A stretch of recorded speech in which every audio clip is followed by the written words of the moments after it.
Ever wondered why Jesus the Messiah chose to descend from the tribe of Judah and not from another son of Jacob? Why was this specific tribe chosen to be the bearer of the messianic promise? When we examine the sacred genealogies in the pages of the Bible, we see that Jesus' lineage is traced from Abraham to David, with Judah playing a crucial role in this line. Today, I will explain how this choice goes beyond a simple matter of ancestry, being a significant detail of the divine plan revealed through the genealogy of Jesus.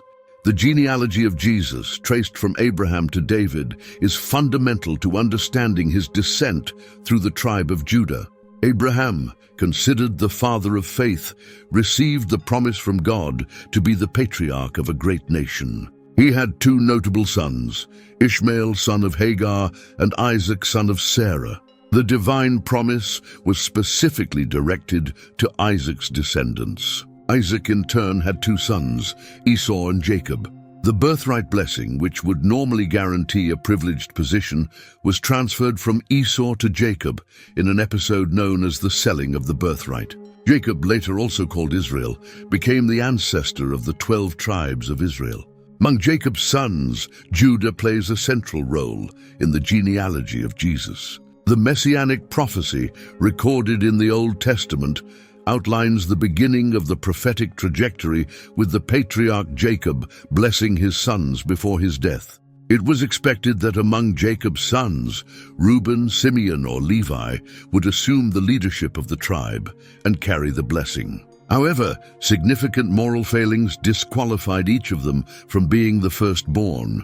Although Reuben had the right to the birthright and naturally to leadership, the book of Genesis reveals that Reuben dishonored his father by lying with Bilhah, Jacob's concubine, defiling his father's bed with immorality, Genesis 35:22. This act likely disqualified Reuben from leadership despite his position as the firstborn. Similarly, when their sister Dinah was violated, Simeon and Levi reacted with anger, deceiving and killing all the men of the city in revenge for their sister's violation. This violent response resulted in a severe reprimand from Jacob. Their uncontrolled fury and act of deadly vengeance certainly made them unsuitable for the messianic lineage. These disqualifications of the three older brothers create a significant contrast with the initial expectation that they would assume leadership and ensure the continuity of the messianic lineage. In this context, among Jacob's sons, the position of prominence was reserved for Judah. Despite also having committed various mistakes, he was chosen to play a central role in the genealogy of Jesus. The messianic prophecy recorded in the Old Testament details the beginning of this prophetic trajectory with the patriarch Jacob, when he blesses his sons before dying. In Genesis chapter 49, verse 10, Jacob prophesies about Judah, declaring that the scepter shall not depart from Judah, nor the ruler's staff from between his feet, until Shiloh comes, and to him shall be the obedience of the peoples. This prophecy is fundamental to understanding Judah's role in the messianic lineage. The specific prophecy highlights the royal and ruling lineage that would arise from the tribe of Judah. The term Shiloh is often interpreted as a reference to the Messiah, indicating a future leader and ruler. The connection between this prophecy and the choice of Judah as the lineage from which Jesus would come is clear in Christ's ancestry. During Jacob's blessing to his son Judah, a passage in Genesis chapter 49 verse 9 stands out. Jacob describes Judah saying, "Judah is a lion's cub. From the prey, my son, you have gone up. He stoops down, he crouches as a lion, and as a lioness, who dares rouse him?" The symbolism of the lion associated with the tribe of Judah is rich and significant in the scriptures, symbolizing both strength and royalty. The lion represents power, courage, and leadership. Judah, as a tribe, was destined to be a leader among the tribes of Israel. This metaphor gains even more depth when we consider the later use of the title Lion of the Tribe of Judah for Jesus Christ in the messianic context. In the Gospels, Jesus is described as the Lion of the tribe of Judah, reinforcing his position of authority and royalty and his role as the promised Messiah. Revelation chapter 5 verse 5 describes a vision in which John sees the Lion of the tribe of Judah, the Root of David, who has triumphed, a clear reference to Jesus. This symbolic representation reveals Christ's royalty and his ability to overcome all challenges. The lion, throughout biblical history, is associated not only with physical strength, but also with the ability to rule with justice and wisdom. The choice of Judah as the lineage for the advent of the Messiah highlights God's faithfulness in fulfilling his promises of redemption through the royal line from the tribe of Judah. When we analyze this choice theologically, we can observe a unique intersection of divine characteristics and purposes. In Genesis, when Jacob prophesies about Judah, he not only highlights the leadership and scepter that will remain in his lineage, but also indicates that the obedience of the peoples will be directed toward him, suggesting a special messianic role and authority assigned to the tribe of Judah. The theological understanding of this choice reveals Judah's loyalty and its significance in fulfilling divine promises. David, a notable descendant of Judah, was a highly respected king, and God made an eternal covenant with him, promising that his throne would be established forever. This covenant points to a messianic king who would arise from David's lineage. Furthermore, the name Judah itself, meaning praise or worship of God, suggests a special connection to worship and recognition of divine sovereignty. Throughout its history, the tribe of Judah has demonstrated loyalty and commitment to God, making it a significant choice for the coming of the Messiah. Comparing Judah with the other tribes of Jacob, we see a clear distinction and a specific purpose in the theological choice that designated Judah as the messianic lineage. While each of the 12 tribes has its unique characteristics and contributions to the history of the people of Israel, Judah's selection for the messianic role is particularly notable, revealing profound and significant theological reasons.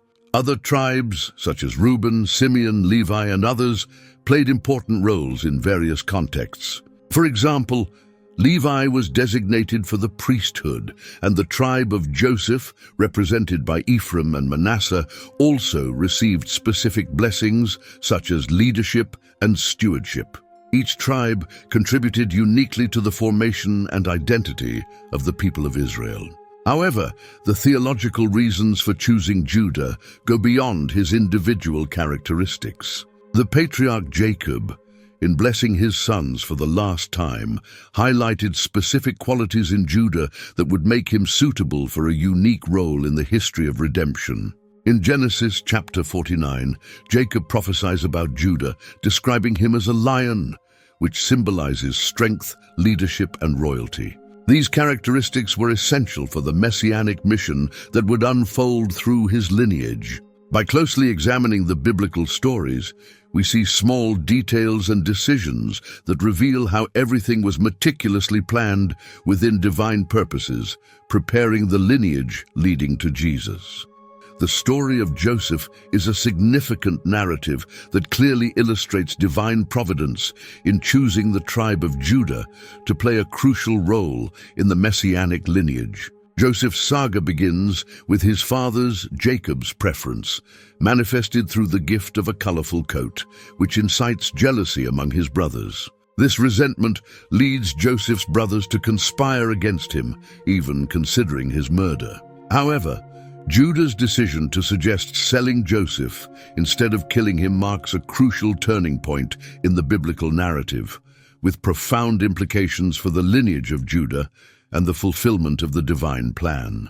In Genesis 37:26-27, we read that Judah proposes to his brothers, "What will we gain if we kill our brother and cover up his blood? Come, let us sell him to the Ishmaelites and not lay our hands on him. After all, he is our brother, our own flesh and blood." So his brothers agreed to this proposal. This decision not only preserves Joseph's life immediately, but also has broader and unexpected ramifications. Sold as a slave, Joseph is taken to Egypt, where, through divine providence, he attains a position of great influence and plays a crucial role in preserving life during the impending famine. This twist in the story not only saves Joseph, but also sets the stage for a future reunion with his brothers. Furthermore, Judah's choice to opt for selling Joseph instead of killing him has profound theological implications. By making this decision, God uses the event to shape the course of history, demonstrating how Judah's actions significantly impact the divine plan. Judah becomes a crucial part of the divine plan by ensuring the continuity of Jacob's lineage. The reunion between Joseph and his brothers not only represents a moment of reconciliation and forgiveness, but also confirms Judah's importance in the messianic lineage. Judah's descendants become essential in the revelation of the Messiah. Prophetically, Judah's choice is crucial to fulfilling Jacob's prophecy about the scepter not departing from Judah until Shiloh comes. Another important manifestation of divine providence is the story of Tamar. As recorded in Genesis chapter 38, Tamar was Judah's daughter-in-law, having married two of his sons, and Onan, both of whom died prematurely. According to the Levirate tradition, which required a brother to marry his deceased brother's widow to ensure the continuation of the lineage, Tamar was supposed to marry Judah's third son. Named Shelah, the third son was to marry Tamar when he reached the appropriate age. However, Judah hesitated to follow this tradition, possibly fearing for Shelah's life due to the circumstances of his other sons' deaths. Tamar, realizing that her future was at risk and that Judah might not fulfill the promise, took a cunning action. We are almost at the final conclusion of the story. If you're enjoying the video, I'd like to ask for your support with a like and a subscription to the channel. This helps us a lot to continue this work and makes it more likely that YouTube will recommend more videos like this to you. Moving on, she disguised herself as a prostitute and approached Judah. Not recognizing her, Judah came to her and had relations with her. Since Judah was unable to pay at the moment, Tamar asked for something as a guarantee until the payment could be made. He gave her his seal, cord, and staff. Later, when it became clear that Tamar was pregnant, she went to inform Judah. Initially, Judah was furious because he did not know Tamar had disguised herself and believed she had committed adultery, accusing her of lying. Judah demanded an explanation, and it was then that Tamar revealed her plan and showed the items he had left as a pledge.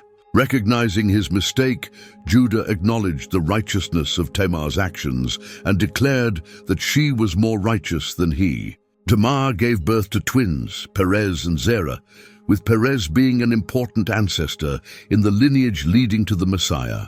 This narrative, marked by Tamar's cunning and divine intervention to preserve the lineage of Judah, demonstrates how God uses even complex situations and questionable human decisions to fulfill his purposes. Divine providence was present to ensure that the messianic lineage continued through Judah, even against his will, preparing the way for the coming of the Savior. We must not forget the story of Ruth, a Moabite, a poignant narrative that begins in Moab, now part of Jordan, and unfolds in Bethlehem during a time of famine in Israel. Ruth and her mother-in-law Naomi returned to Bethlehem after the deaths of their husbands. Demonstrating exceptional commitment, Ruth decides to stay with Naomi and embrace her faith. She begins working in the fields during the harvest and catches the attention of Boaz, a close relative of Naomi and, crucially, of the tribe of Judah. Boaz, a just and generous man, shows great compassion for Ruth upon noticing her dedication and instructs his servants to treat her generously, allowing her to gather a larger amount of grain. The pivotal moment arises when Naomi advises Ruth to follow the Old Testament laws of redemption, which allowed a close relative to redeem the property and marry the widow of a deceased relative to preserve the inheritance. Thus Boaz, according to these laws, takes on the role of redeemer. The subsequent union of Boaz and Ruth reflects divine providence, and this specific choice in the lineage of Judah proves significant in light of the messianic prophecies and the theological importance of the tribe of Judah. The story of Ruth is of great significance. After the deaths of their husbands, Ruth could have easily chosen to go her own way without following Naomi. However, God's plans were already in motion. The narrative of Ruth clearly illustrates how God guides seemingly ordinary events to fulfill his greater purposes, preparing the way for the coming of the Messiah. The union between Boaz and Ruth not only brought blessings to their lives, but also played an essential role in fulfilling the divine plan of redemption and reconciliation. In addition to these stories, it is important to remember the messianic promise made to David, which also highlights the significance of the tribe of Judah. When we examine the genealogical records in the Gospels, both Matthew 1:17 and Luke 3:23-38 trace Jesus' lineage back to David and, subsequently, to Judah. The fulfillment of the messianic prophecy in Jesus as a descendant of the tribe of Judah reinforces the understanding of the divine promise throughout the history of the people of Israel. David, chosen by God as king, had a lasting impact on the trajectory of the people of Israel. His reign is marked by military victories, national prosperity, and the conquest of Jerusalem as the capital. The promise made to David, described in 2 Samuel 7, is a fundamental milestone in Israel's history. God assures David that his descendant will be established as king and that this reign will be eternal. The passage declares, "I will establish a home for my people Israel, and I will plant them so that they may have a place of their own and be disturbed no more. Wicked people will not oppress them anymore as they did at the beginning." This promise carries profound messianic significance, forecasting a future king who would bring stability, justice, and an eternal kingdom. The connection to Judah becomes clear when we examine the subsequent prophecies, which specify that the promised descendant would come from the lineage of David, who, in turn, belonged to the tribe of Judah and would culminate in Jesus Christ. It is crucial to remember the unconditional covenant God made with David. "When your days are over and you rest with your ancestors, I will raise up your offspring to succeed you, your own flesh and blood, and I will establish his kingdom. He will build a house for my name, and I will establish the throne of his kingdom forever." In this context, after David's death, his son Solomon took the throne of Israel. Under his reign, Israel enjoyed a period of great prosperity and development. Solomon, known for his wisdom, ruled justly and gained international recognition. However, over the years, his reign began to face difficulties. After King Solomon's death, Israel split into two rival kingdoms, the northern kingdom, called Israel, and the southern kingdom, known as Judah. Over the generations, poor leadership led Israel into idolatry and disobedience. Despite both kingdoms alternating between good and bad kings, Judah managed to maintain the dynastic line, which would eventually lead to Christ. During the Assyrian invasion and exile, the northern kingdom, which had strayed from the faith, was destroyed, resulting in the disappearance of 10 tribes from history. The lineage of Judah demonstrated remarkable resilience. Among the 12 sons of Jacob, Judah stood out as a survivor, keeping the flame of divine leadership alive. This context, as foretold in the prophecies, confirmed that the scepter of leadership truly belonged to the tribe of Judah. By choosing Judah, God not only fulfilled the prophecies, but also established a solid foundation for Jesus' mission on earth. The lineage of Judah represents the continuation of the promise of a Redeemer. The fulfillment of these prophecies in Jesus Christ demonstrates the depth of God's love and wisdom. As we reflect on Judah's choice, we are invited to appreciate the grandeur of the divine plan and recognize God's sovereignty in the history of redemption. If you enjoyed today's video, please remember to like and subscribe to the channel to keep receiving our content. Thank you, and may God bless you.